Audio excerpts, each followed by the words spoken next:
Hi there, my name is Fhsu, and I am here to give my Module 5 presentation on race, class, access, gender, and equity.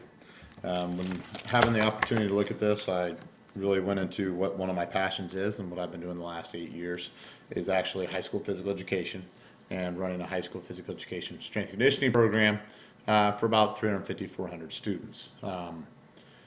Reading through all the leadership issues, and especially bringing in with Chapter 13 in Mr. Northhouse's book, where we talk about women in leadership, I really view that reflected on the issue that we do have in physical education. And so my topic is gender equity in physical education. Here are the 3 articles that I pulled from. Number 1 is Teaching for Gender Equity in Physical Education, a review of the literature. Number 2 is Should Secondary Physical Education be Co-educational or single sex? And then I also went to the Department of Education website and pulled up some gender equity in education statistics. So throughout the presentation, this is where my information came from. Beginning, I want to look at some of the gender issues in general that we have in physical education. And number 1 would be the stereotype that we see in today's day and age in regards to education and physical education. The stereotype that a male and female cannot be in the same setting competitively.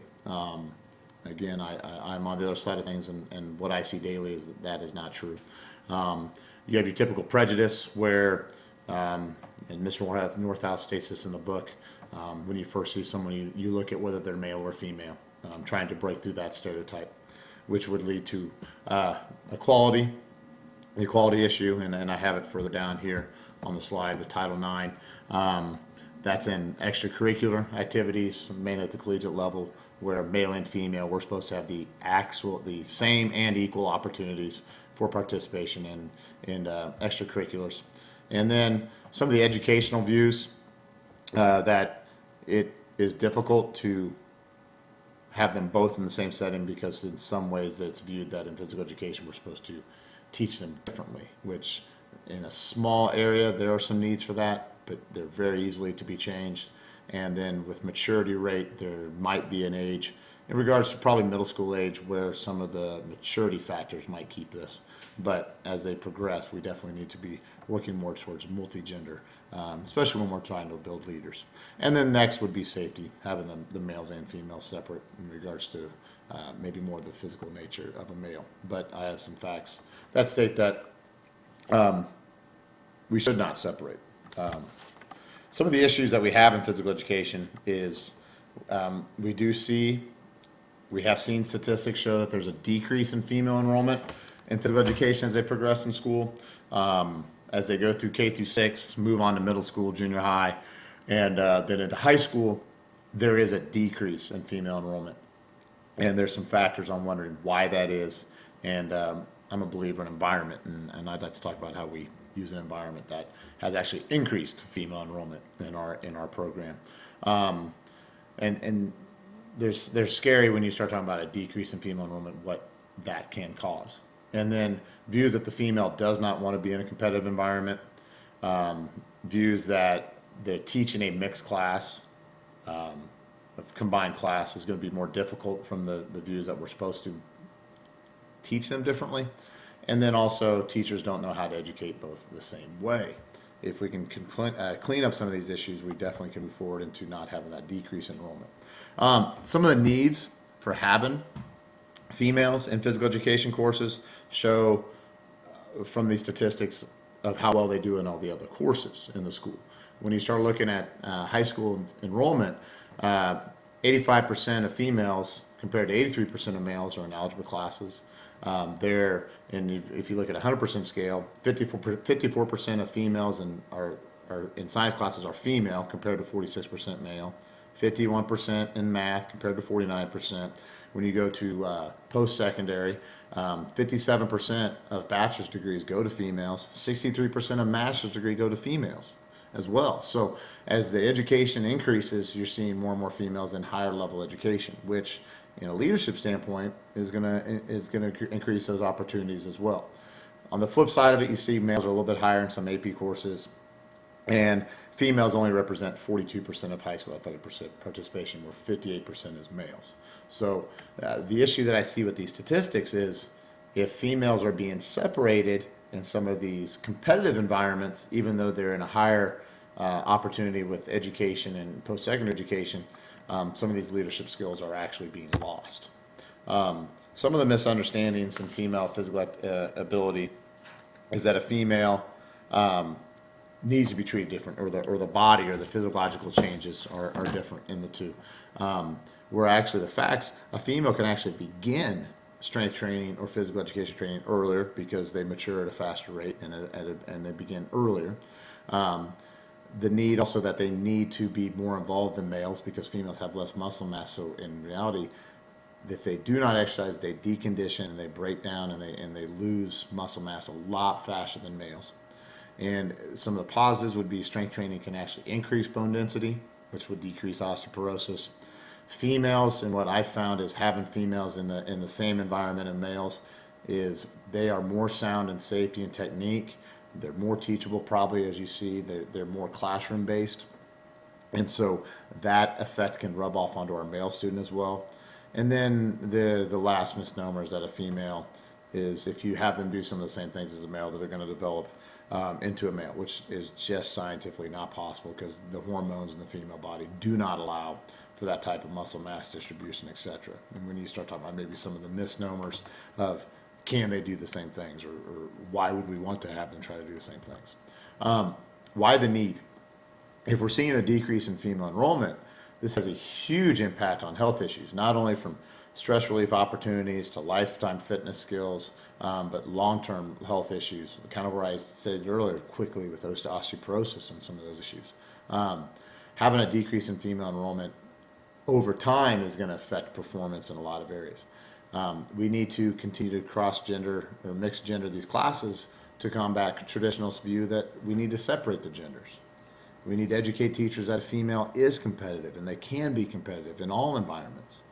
And then also understand that there are not physiological differences that would prevent a female from being able to perform. But in some settings, you might need to adjust what you're doing. It's no different than what you might have to do for special needs kids in a course or anything like that.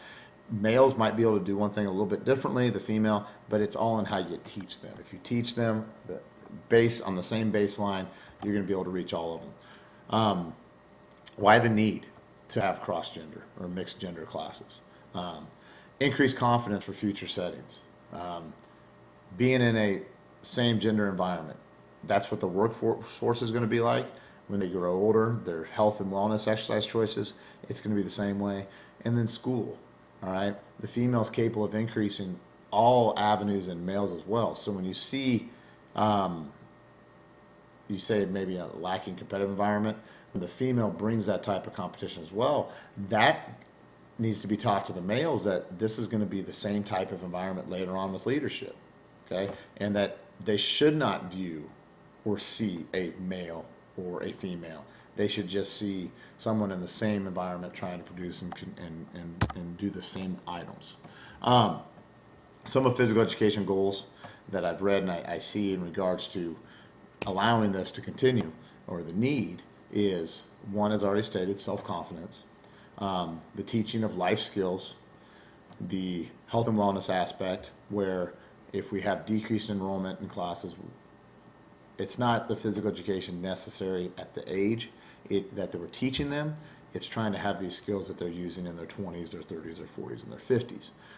We really do have students in a habit-forming age, and so if we can create some of these habits where they are in an environment, they don't see differences, and they just move forward, then we can start to break some of these cycles of previous segregation, so forth, male, female, race, gender, etc. Teach goal setting to our students, leadership, male, female, however you want to do it. Increase in the culture, understand the physiological development of both genders, and really that there's a minute difference to both of them. And then there's the development.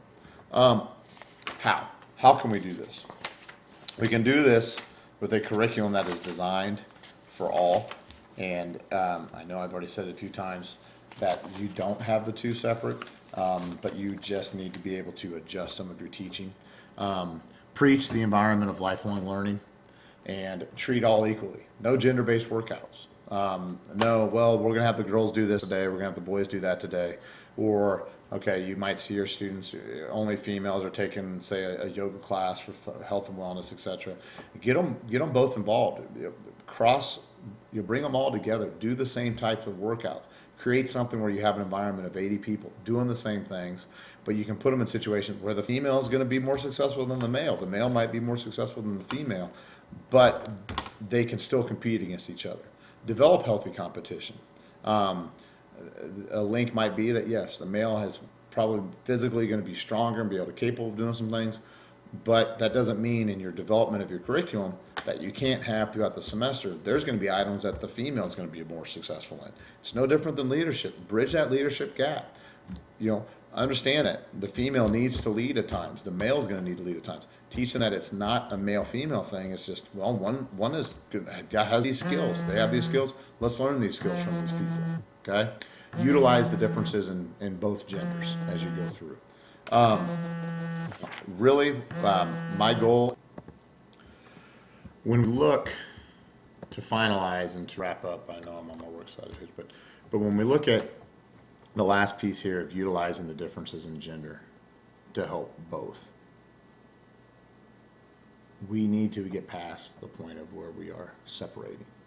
And we get to that, you can start to see that in education. You saw the statistics start to show that females are going further on in post-secondary, master's degree work, etc. The males need to be pushed in the level that they need to be increasing that as well. The same thing needs to go on the next fold when it comes to physical activity. You need to see more enrollment in activities from the females to the males. And then just the next step is lifetime fitness. Those things you need to see, we need to see both genders not viewing anyone differently, moving forward into how they bring lifetime fitness to their self, their families, their future generations, etc. And those can be created, really those habits are formed by how we have items of education available to them. So lastly, here's my works cited. Apologize, I went through that kind of fast, but I was very intrigued by this topic. It was very rewarding to read some of these articles and find some things out more about how I can improve our program and begin to increase the rate of leaders that we create out of our high schools in the future. So thank you for your time, and hope you enjoyed some of these facts and statistics. Thank you.